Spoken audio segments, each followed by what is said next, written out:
आप सभी का स्वागत है। आज हम अध्ययन कर रहे हैं सामाजिक विज्ञान कक्षा 7 ईश्वर से अनुराग। इस अध्याय का दूसरा भाग देख रहे हैं और इस में हम पढ़ने वाले हैं महाराष्ट्र के संत, मराठी संतों के विचार, नाथपंथी, सिद्ध और योगी, इस्लाम और सूफी पंथ, इस्लाम की शिक्षा, चिश्ती सिलसिला, सूफी संतों का प्रचार, इन मुद्दों पर चर्चा करते हैं। महाराष्ट्र के संत इस शीर्षक के अंतर्गत 13वीं से 17वीं शताब्दी के बीच महाराष्ट्र में अनेक संत और कवि हो गए और वह संत समाज को आदर्श और योग्य मार्गदर्शन करने का महत्वपूर्ण कार्य किया। उनकी शिक्षा, उनका आदेश सरल भाषा में था, सरल मराठी भाषा में था। आज भी महाराष्ट्र में मराठी भाषा में इन संतों की वाणी सुनने को मिलती है और इस भाषा में जो उन्होंने शिक्षा दी वह आज भी जनमन को प्रेरित करती है। उनमें है ज्ञानेश्वर, नामदेव, एकनाथ, तुकाराम तथा सखुबाई जैसी स्त्रियां तथा चोकामेळा का परिवार जो अस्पृश्य महार जाति से ताल्लुक रखता था, वह इन संतों की परंपरा में आते हैं। और भक्ति की यह क्षत्रिय परंपरा इसीलिए क्योंकि यह विशिष्ट जगह पर, विशिष्ट स्थान पर ही मौजूद थी या वास्तव में थी। और यह क्षत्रिय परंपरा पंढरपुर में विठ्ठल पर जो और जनमन के हृदय में विराजमान व्यक्तिगत देव संबंधी विचारों पर केंद्रित था। इसका मतलब यह लोग पंढरपुर में जो विठ्ठल मंदिर है, जहाँ विठ्ठल देवी देवता होते हैं, जिसको विष्णु का रूप माना जाता है, वहाँ उनका हृदय स्थान या देवस्थान होता था और उसको वह पूजनीय मानकर उसकी वह भक्ति करते थे। मराठी संतों के विचार। मराठी संतों ने समाज को जिस वक्त अंधकारमय युग था, उस वक्त सामाजिक भेदभाव ना करते हुए, सभी धर्म, पंथ, भाषा का विचार ना करते हुए इन संतों ने अपने उपदेश दिया था।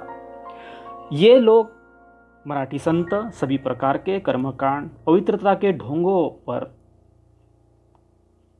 कड़ा विरोध करते थे। जन्म पर आधारित समाज व्यवस्था का वो विरोध करते थे और उनका कहना था कि भक्ति करने के लिए या किसी देवी देवता की पूजा करने के लिए या भक्त बनने के लिए संन्यास लेना जरूरी नहीं होता है। उन्होंने कहा है कि अन्य व्यक्ति की तरह, आम व्यक्ति की तरह रोजी रोटी कमाते हुए, अपना परिवार चलाते हुए, परिवार के साथ रहते हुए, विनम्रता पूर्वक जरूरतमंद साथी व्यक्तियों की मदद करते हुए, उनकी सेवा करते हुए जीवन बिताने को अधिक पसंद किया और इसी को वह भक्ति भी कहते थे। परिवार में रहकर भी हम देवी देवताओं की पूजा अर्चना, आराधना कर सकते थे। और उनका कहना था कि असली भक्ति वही है जो दूसरों के दुखों को बांट लेते हैं, दूसरों की मदद करते हैं। और इस प्रकार से इन संतों के विचार से, इन संतों के शिक्षा से नए मानवतावादी विचार का उद्भव हुआ था। गुजरात के प्रसिद्ध संत नरसिंह मेहता, इन्होंने वैष्णव जन तोते ने कहिए पीर पराई जान रे। इसका मतलब वही जो अन्य लोगों का दुख बांटते हैं, उनकी सेवा करते हैं, उनके दुखों में सहभागी होते हैं, उनको मदद करते हैं, वही सच्चा भक्त होता है, ऐसा उनका कहना था। दूसरा मुद्दा है नाथपंथी, सिद्ध और योगी। ये विशिष्ट देवी देवताओं के या विशिष्ट प्रकार के कार्य करने वाले या उसका प्रचार करने वाले संत होते थे।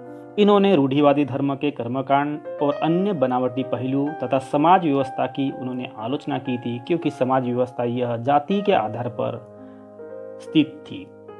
उनका कहना था कि मोक्ष प्राप्त करने के लिए या कुछ ज्ञान प्राप्त करने के लिए संसार का परित्याग करना जरूरी होता है। उनके अनुसार निराकार परम सत्य का चिंतन मनन और उसे साथ एक हो जाने की अनुभूति ही मोक्ष का मार्ग है। इसका मतलब आप सन्यासी हो, तपश्चर्या करो, मनन करो, चिंतन करो, उसके बाद जो आपको अनुभूति प्राप्त होती है वही मोक्ष का मार्ग होता है, ऐसा उनका कहना था। उसके लिए उन्होंने कुछ क्रियाक्रम बताई है, जैसे कि योगासन करे, प्राणायाम करे, चिंतन मनन जैसी क्रियाओं को उन्होंने अपना माध्यम बना लिया और इससे मन व शरीर को कठोर प्रशिक्षण देने पर जोर दिया। और इस प्रकार से मन और शरीर को कठोर प्रशिक्षण देने से हम मन से, दिल से प्रबल हो जाएंगे।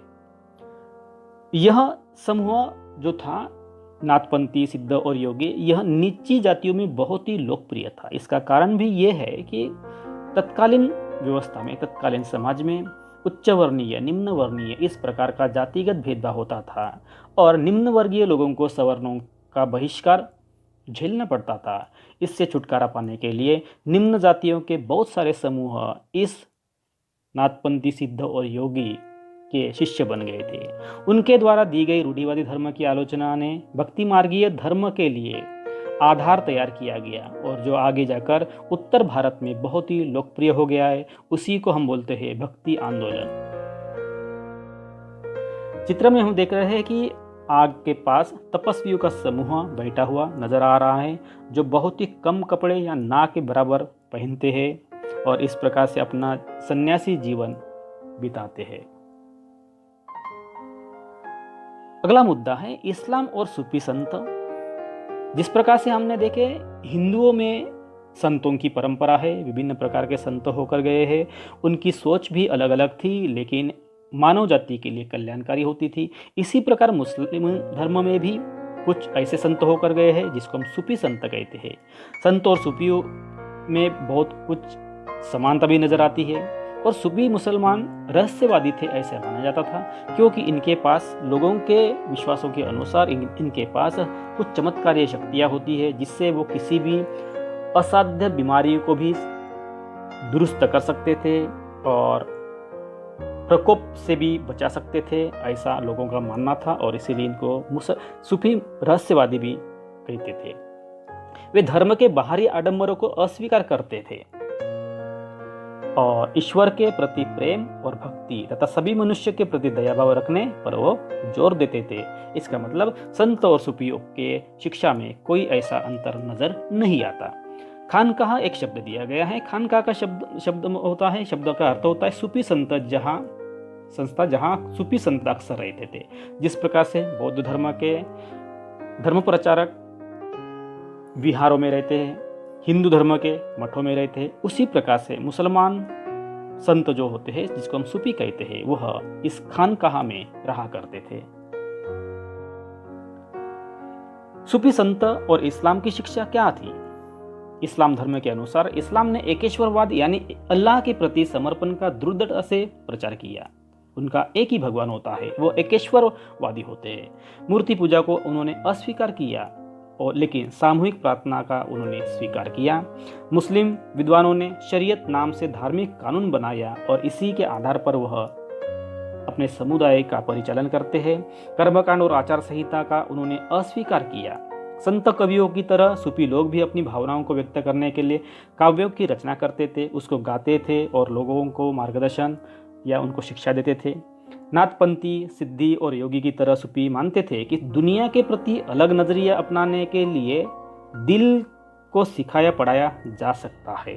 उन्होंने किसी औलिया पीर की देखरेख में जिक्र, जिसको हम नाम का जाप, चिंतन, समा मतलब गाना, रक्स मतलब नृत्य, नीति, चर्चा, सांस पर नियंत्रण आदि के जरिए प्रशिक्षण की विस्तृत रीतियों को विकसित किया। इसका मतलब जिस प्रकार से हिंदू धर्म में योगासन, प्राणायाम किया जाता है लेकिन वह किसी कुशल व्यक्ति के मार्गदर्शन में किया जाता है, इसी प्रकार से इन्होंने भी इस प्रकार की क्रिया करने के लिए कुछ नियमों का विकास किया।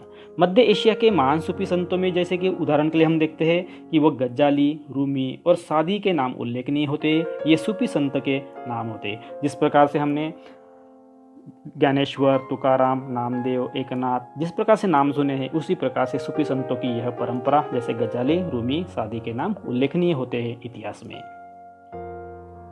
यहाँ हम देख रहे चिश्ती सिलसिला। चिश्ती सिलसिला का अर्थ होता है कि 11वीं शताब्दी से अनेक सूफी जन मध्य एशिया से आकर हिंदुस्तान में बसने लगे थे और चिश्ती सिलसिला इन सभी सिलसिलों में सबसे प्रभावशाली था।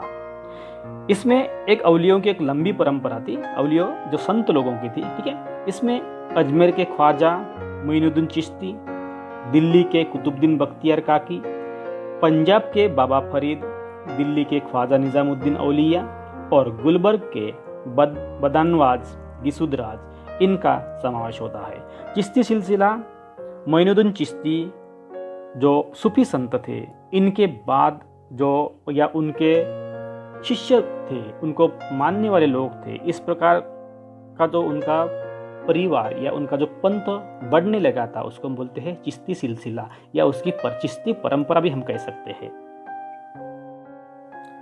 सूफी संतों का प्रचार। सूफी संत अपने खानकाहों में विशेष बैठकों का आयोजन करते थे और यहाँ सभी प्रकार के शाही घराना से लेकर आम लोगों तक सभी प्रकार के लोग यहाँ शामिल होते थे। तो खानकाह का हमने अर्थ समझने की कोशिश की थी, जहाँ सूफी संत रहते थे, जहाँ वह आराम विराम करते थे। वे आध्यात्मिक विषयों पर यहाँ चर्चा भी करते थे। अपनी दुनियादारी की समस्या को सुलझाने के लिए संतों से आशीर्वाद मांगते थे अथवा संगीत तथा नृत्य के जलसों में ही शामिल होकर चले जाते थे। तो इस प्रकार से ये संगीत और नृत्य इनके प्रचार प्रसार का भी एक हिस्सा होता था। अक्सर लोग यह समझते थे कि सूफी अवलियों के पास कुछ चमत्कारिक शक्तियाँ होती है जिनसे आम लोगों को बीमारियों और तकलीफों से छुटकारा मिल सकता है। इसके पहले हमने ये बात कर चुके हैं। सूफी संत की दरगाह एक तीर्थस्थल बन गया था। जैसे जिस प्रकार से हिंदू में मंदिर एक तीर्थस्थल बन जाता है, उसी प्रकार सूफी संत की जो दरगाह होती है वह लोगों के लिए तीर्थस्थल बन जाता था, जहाँ इन संतों का आशीर्वाद प्राप्त करने के लिए बहुत सारे लोग और बहुत दूर दूर से आते जाते थे। यहाँ आनंदित सूफी कश्मीर 15वीं और 16वीं सदी में सूफीवाद के ऋषि पंथ का उदय हुआ था ये, और इस पंथ की स्थापना शेख नूरुद्दीन वली, जिन्हें नंद ऋषि के नाम से भी जाना जाता है, जिसने कश्मीर के लोगों के जीवन पर गहरा प्रभाव डाला। ऋषि संतों को समर्पित कई स्मारक कश्मीर में कई भागों में पाए जाते हैं। तो यह है ऋषि पंथ का उदय, जिसकी स्थापना शेख नूरुद्दीन वली, जिनको नंद ऋषि के नाम से जाना जाता था। ये दरगाह का दरवाजा दिखाई दे रही है। ये सभी दरगाहों पर इस प्रकार भक्त आते थे, आशीर्वाद प्राप्त करते थे। चित्र में हमको कुरान की पांडुलिपि है, कुरान की प्रत है यहाँ एक, जो दक्कन परवर्ती 15वीं शताब्दी से लिया गया है।